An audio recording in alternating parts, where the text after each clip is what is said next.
Now, yesterday, the IEA announced the biggest release of oil reserves on record, 400 million barrels. Now, that might sound a lot, but when you look closer, the impact is smaller than it first appears. Spread across global demand, that release only increases supply by around 1 to 2 million barrels per day. At the same time, we're seeing disruptions removing around 15 million barrels per day from global markets. In other words, the reserve release barely offsets the supply shock.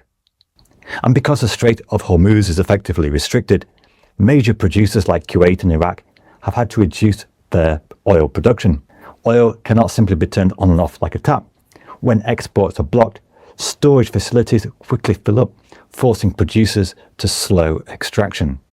The result is that many analysts now believe oil prices will remain elevated for at least 6 months, even if tensions ease relatively quickly.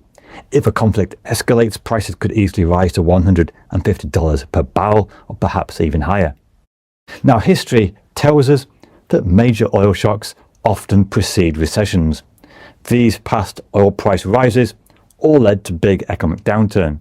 Will 2026 be any different? Now, it is true that the oil intensity of the economy is less than before, but as petrol and gas prices soar in the coming months, consumer confidence will only decline even more.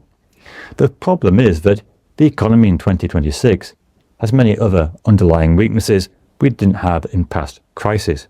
Government debt is almost double 1970 levels. We've got an aging population, a tariff war that led to record levels of uncertainty in 2025. Then you have an AI investment boom, which is propping up a sizable part of economic growth, especially in the US.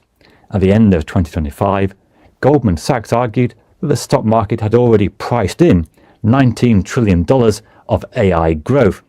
This means that the stock market is running ahead of actual economic value delivered. So if AI disappoints in any way, the stock market will have to correct that. And AI itself is not immune to this energy shock. Higher energy prices raise the cost of operating data centers, so even the sector driving market optimism is indirectly exposed to the oil crisis. But all these risks exist while markets still relatively calm.